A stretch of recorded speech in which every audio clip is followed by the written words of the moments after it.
Ема е много умно дете и всички колеги много я хвалят, но поведението й... Ема! Едно време какви деца имаше. Съсипаха тая държава.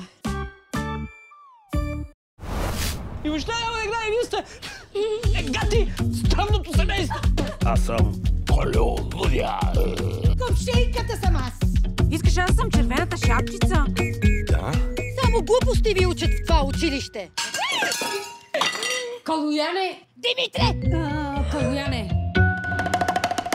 Ами ние сме инфлуенсъри. Смисъл? Бе, търсим гъби. Да. Ти нещо да не си объркала приказката, а?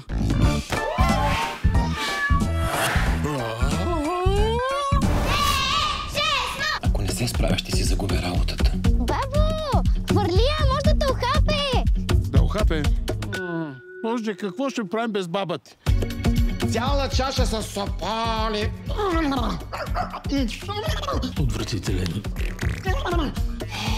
Ти да ме отровиш ли искаш? Я дай тук тая анкета да видиш какво става сега. Керанче. Ама керанче, нямаме ранче. Нали знаеш книгата Шоколандия? Знам я, да. Вярваш ми, че си имам въображаеми приятели, а не ми вярваш, че ти се извинявам? Are you talking to me? Абе, Любчо, ти колко си висок? Колкото толкова. Пубертета ще наваксам. Да, точно това му е хубавото на детството. Не е нужно да мислиш толкова, да се тревожиш, да се напрягаш. Обичам те, дядо. И аз те обичам. Гледайте семейната комедия Ема и Шоколандия.